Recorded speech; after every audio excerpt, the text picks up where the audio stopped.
Selamat pagi, pemirsa SPKP CMWI. Sehubungan dengan adanya gugatan dari Apindo terhadap kenaikan upah pekerja di atas 1 tahun di Jawa Barat, Serikat Pekerja menggelar aksi pengawalan pada sidang hari ini tanggal 26 Juli 2023 di Pengadilan Tata Usaha Negara Bandung. Bagaimana hasil dari keputusan sidang pada hari ini? Saksikan Breaking News SPKP CMWI bersama saya Muhammad Hasanuddin. Assalamualaikum warahmatullahi wabarakatuh. Saya tadi mewakili teman-teman semua se-Jawa Barat dari 4 federasi yang aksi hari ini, yaitu dari FSP, TSK, SPSI Jawa Barat sampai tingkat perusahaannya, juga dari SPLM, SPSI juga dari SPKP dan dari RTMM dari tingkat provinsi sampai tingkat perusahaan di se-Jawa Barat. Kita sampaikan kepada pimpinan PT UN yang diwakili Humas bahwasanya saya menjelaskan upah itu sebagai urat nadi dari para buruh, para pekerja. Kesejahteraannya seluruh buruh itu masih sangat tergantung satu-satunya hanya upah, tidak ada kesejahteraan lain, betul?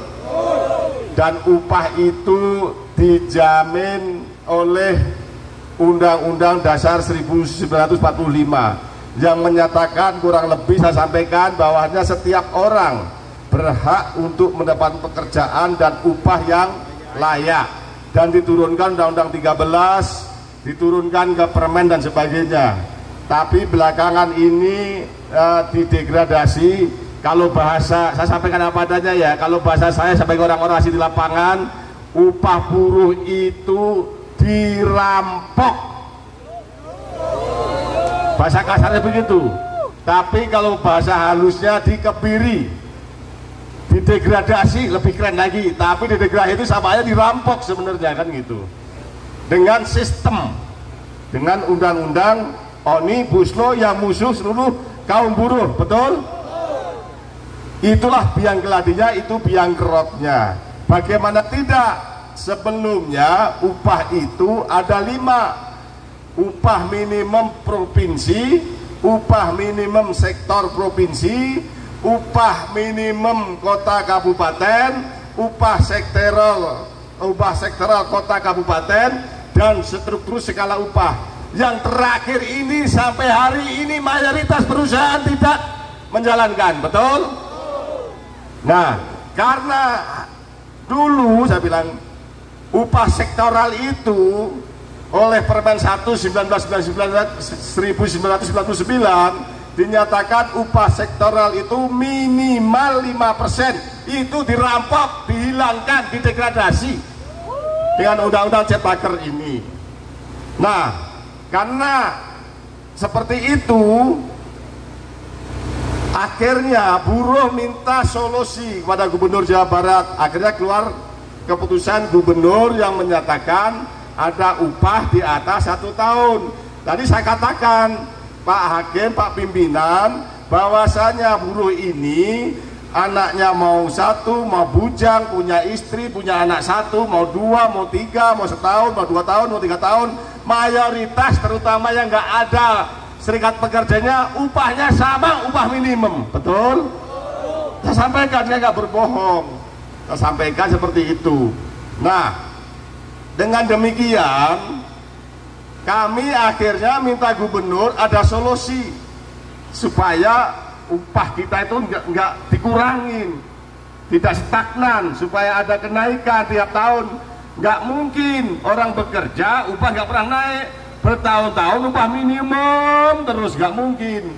Nah, bagaimana upah itu sebagai pedoman penetapan upah, maksud saya struktur skala upah yang mayoritas sampai hari ini tidak dilaksanakan oleh perusahaan, betul nggak?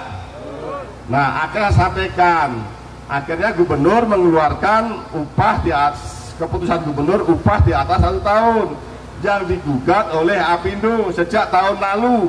Objeknya sama, tempatnya sama, kan gitu. Masalahnya sama, sekarang digugat lagi.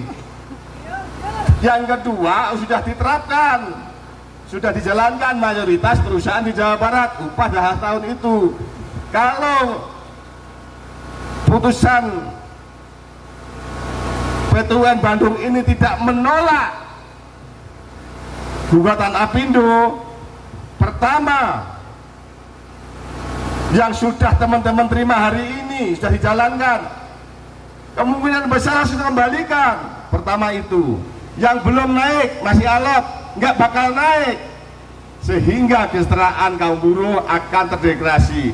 Kalau bahasa kasar, dirampok dengan sistem, dengan undang-undang. Saya katakan, undang-undang cipta kerja ini pemerintah yang buat. Harapannya begitu pemerintah atau eksekutif itu salah, legislatif inilah yang harus mengingatkan. Tapi faktanya pemerintah, legislatif, DPR bersekongkol sama-sama menciptakan undang-undang cipta kerja, betul nggak? Itu yang akan membuat kita akan sengsara, akan sulit. Bagaimana tidak? Upahnya murah, outsourcing di mana-mana, semua sektor pekerjaan, PHK mudah, pesangon murah, tinggal setengahnya. Oleh karena itu, ketika ada pelanggaran oleh eksekutif dan legislatif, saya sangat berharap PT UN ini sebagai lembaga peradilan, kehakiman, benteng terakhir bagi kami semua untuk mencari keadilan. Kami tidak bermaksud intervensi PT UN, karena PT UN juga menjalankan amanah konstitusi. Tapi kami juga menjalankan amanah konstitusi Undang-Undang 1045.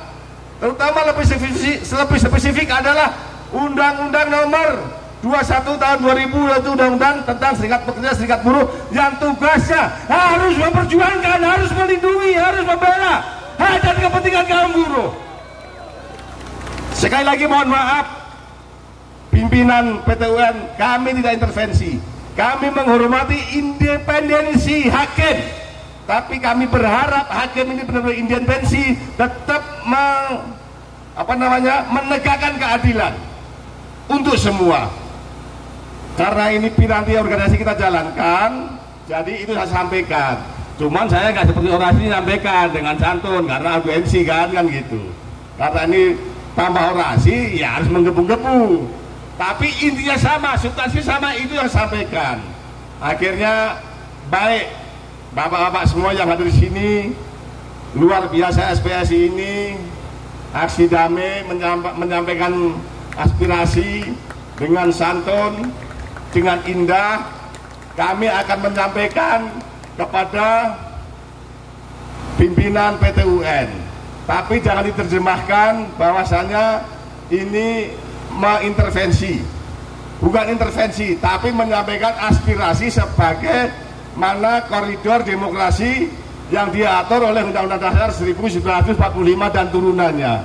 Jadi kita saling menghormati, kita mengingatkan memang hakim punya independensi, tapi kami berharap bersandar sebagai benteng terakhir keadilan. Independensinya itu hanya demi keadilan yang seadil-adilnya. Demikian yang bisa saya sampaikan. Mungkin Pak Agus mau menambahkan, silahkan. Tetap semangat kawan-kawan. Hidup buruh, buruh bersatu. Nah, pesan dari para pimpinan hakim, tinggal berikhtiarnya dah maksimal, tinggal berdoa, tinggal berdoa. Oleh karena itu, setelah sampai rumah, puasanya dijalankan, tahajudnya dijalankan, 5 waktunya jangan ketinggal. Doakan para hakim sing mendapat rahmat Allah, dapat pertolongan Allah, benar-benar mendapatkan keadilan, berpihak pada kaum buruh yang jumlahnya saya katakan tadi 15 juta. Di Indonesia itu ada 76 juta buruh, belum keluarganya. Sepertiganya ada di Jawa Barat, apalagi Jawa Barat itu Kerawang, Bekasi, pusat industri terbesar di Asia Tenggara. Dan ini menjelang pemilu, tahun politik. Jangan sampai menjadi gejolak massa. Jaga itu. Kalau sampai ini saya nggak bisa mengendalikan massa di buruh, teman-teman nggak bisa mengendalikan, aduh kasihan Pak Polisi. Kita harus kendalikan sama-sama. Kita cegah bersama-sama. Jangan sampai situasi kita murni perjuangan, nanti ada penunggang gelap. Siap? Tapi kalau situasinya memaksa, kita nggak tahu. Oleh karena itu, saya mohon demi keadilan tadi. Demikian, terima kasih. Wassalamualaikum warahmatullahi wabarakatuh.